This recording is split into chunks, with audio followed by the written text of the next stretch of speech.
Hello students, Praveen உத்ராத் students அலங்காரில் உப்மா அது கேட்டிருந்தீங்க. அது இம்பார்ட்டண்ட்டாக தான் இருக்குது. ஆனால் இதுக்கு முன்னாடி இம்பார்ட்டண்ட் இதில் என்ன அடிக்கடி கேட்டிருக்காங்கன்றதை நான் போட்டிருக்கேன். இருந்தாலும் நீங்கள் கேட்டதுக்காக இதையும் போடுறேன், படித்து பாருங்கள். உப்மானா ஓமை, ஒத்த, ஒப்புமை அப்படின்னு சொல்லுவாங்க. ஒன்றோட ஒன்று ஒப்பிட்டு சொல்கிறது தான் உப்புமா, ஓமை, ஓமேயம் அப்படின்னு வரும். ஜப் கிசி வஸ்து கா வர்ணன், ஒரு பொருளை, கிசி ஜப் நம்ம ஒரு பொருளை, வஸ்துனா ஒரு பொருளை, வர்ணன் அதை வர்ணிக்கும் போது, அதை புகழும் போதோ வர்ணிக்கும் போதோ, கிசி வஸ்து கா வர்ணன் கர்த்தே சமை, ஒரு பொருளை நம்ம புகழ்ந்து வர்ணிக்கும் போது, உசுசே அதிக பிரசித்த, அதை விட அதிக புகழ் பெற்ற, உசுசே நம்ம எந்த பொருளை விளக்குறோமோ அந்த பொருளை விட அதிக புகழ்பெற்ற ஒரு பொருளோடு அதை ஒப்பிட்டு சொல்லுதல்.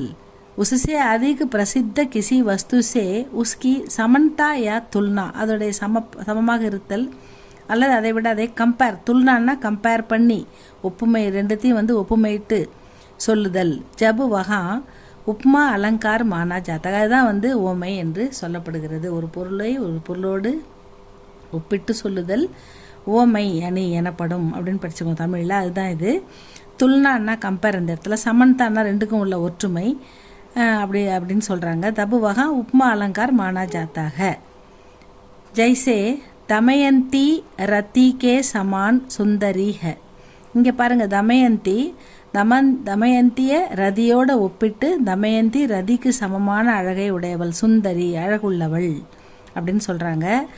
அப்போ தமயந்தி ரதிகே சமான் சுந்தரிக, இப்போ தமயந்தியை விட புகழ்பெற்ற ரதி அப்படின்ற ஒரு அழகான பெண்ணோடு ஒப்பிட்டு சுந்தரி அப்படின்னு அழகிய பெண் அப்படின்னு சொல்கிறாங்க. இதுதான் இந்த இடத்துல தான் இசு வாக்கியமே தமயந்திக்கு துல்னா ரதி, தமயந்தி கூட ஒப்புமை கம்பேர் ரதியை பண்ணுறாங்க.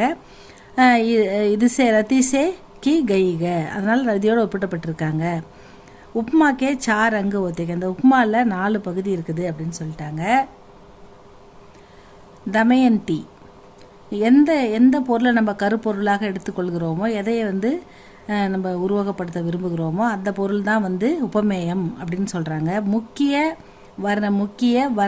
முக்கிய வர்ணை யா பிரஸ்துத் விஷய் ஜெய்சே உபமை ககத்தேக. இங்கே முதன்மையான பொருளாக நம்ம யாரை எடுத்துக்கிறோம்னா தமயந்தியை எடுத்துக்கிறோம். அவங்களோட பிரசித்தி பெற்ற ரதியை கம்பேர் பண்ணுறோம். அப்போ நம்ம எடுத்துக்கொள்ளும் அந்த கருப்பொருள் தான் உபமேயம் அப்படின்னு சொல்லப்படுகிறது. தமயந்தி முக்கிய வர்ணை யா பிரஸ்துத் விஷய் ஜெய்சே உபமை ககத்தேக. ரத்தி ஜிஸ்கே சாத் முக்கிய விஷய் கி துல்னா கி ஜாய், ஜிஸ்கே சாத் எந்த பொருளுடன் முக்கிய விஷயமாக கம்பேர் பண்ணப்படுகிறதோ உசே உபமான் ககத்தேக. இந்த இடத்துல ரதி உபமான், தமயந்தி உபமான் அப்படின்னு சொல்லிட்டாங்க. அடுத்தது சுந்தரி, இந்த இடத்துல அழகு அப்படின்றது ஒரு சுந்தரின்ற வார்த்தையில் கொடுத்துருக்காங்க. எந்த பொருள் 2 பேரையும் சமமாக பார்க்கப்படுகிறதோ, எந்த பொருள் காமனாக 2 பேருக்கும் இருக்குதுன்னு கம்பேர் பண்ணப்படுகிறதோ அதுதான் இந்த இடத்துல சுந்தரின்ற வேர்டு யூஸ் பண்ணியிருக்காங்க. ஜிஸ் குண், எந்த குணம், ஜிஸ் குண்மே துல்னா கி ஜாய், எந்த குணத்தை அவங்க அடிப்படையாக கம்பேர் பண்ணுறாங்க. துல்னான்னா ஒப்பிட்டு சொல்லுதல். உசே சாதாரண தர்ம யா சமான் தர்ம ககத்தே, அதுதான் சாதாரண தர்ம அல்லது சமான், அவங்களுக்குள்ள உள்ள ஒப்புமை, அவங்களுக்குள்ள ஒரு சாதாரண குணம் என்று எடுத்துக்கொள்ளப்படுகிறது அப்படின்னு சொல்லிட்டாங்க. கே சமான், இந்த வார்த்தை 2 பேருக்கும் சமன்வைத்தா, அவங்களுக்குள்ள சமத்துவத்தை, அவங்களுக்குள்ள ஒற்றுமையை சொல்கிறது. ஜிஸ் சப்தசே சமதா பிரகட் கி ஜாய், எந்த வார்த்தை எந்த வேர்டு எந்த சொல் அவங்களுக்குள்ள ஒற்றுமையை வெளிப்படுத்துகிறதோ, ஷப்த அப்படின்னா வேர்டு, ஜிஸ் ஷப்தசே சமன்தா பிரகட் கி ஜாய் உசே வாச்சக் ஷப்த ககத்தேக, அதுதான் சுட்டுச்சொல் என்று அழைக்கப்படுகிறது. அதுதான் இந்த இடத்துல சுந்தரி அப்படின்னு சொல்லியிருக்காங்க, அழகான சுந்தரி அப்படின்னு. ரதியை போன்ற அழகானவள் தமயந்தி அப்படின்னு சொல்கிறதால அந்த சுட்டுச்சொல் தான் வாச்சக் ஷப்த அப்படின்னு கொடுத்துருக்காங்க. பூர்ணோப்பமானா முழுமையான ஒப்புமை, முழுமையான உருவகம் அப்படின்னு எடுத்துக்கணும். பூர்ணன்னா கம்ப்ளீட் இல்லையா, பூர்ணோப்பமானா முழுமையான உருவகம் அப்படின்னு எடுத்துக்கலாம். ஜிஸ் உப்மா மே, இந்த ஓமையில் சாரம் அங்குகும் நான்கு பகுதிகள் இருக்குது. உசே பூர்ணோமா ககத்தேக, அதுதான் வந்து கம்ப்ளீட் முழுமையான உருவகம் அப்படின்னு சொல்கிறாங்க.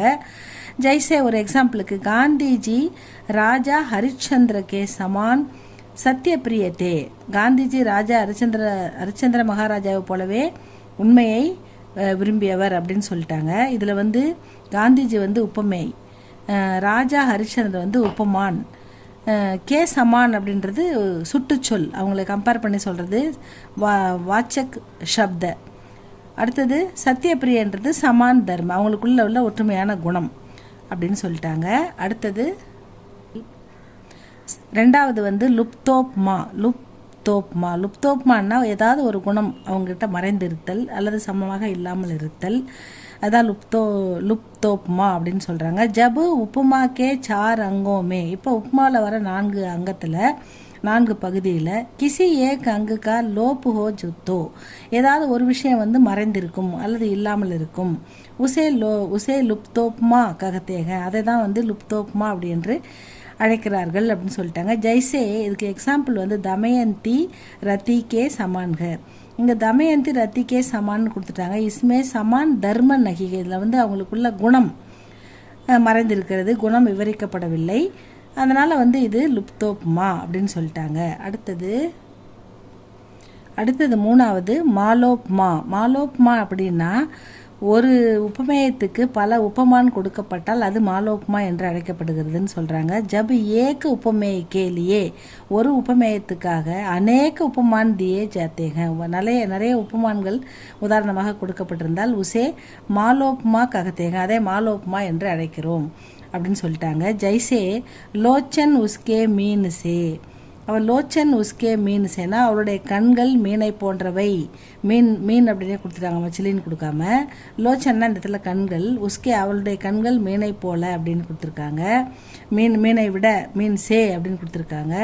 அதே மாதிரி சுகஞ்சன் சே ஹிரன் சே சுந்தர்க, சுகஞ்சன் அதாவது ஒரு மீன்குத்தி பறவை, ஹிரன்னா மானை விட அழகானது அப்படின்னு கொடுத்துருக்காங்க.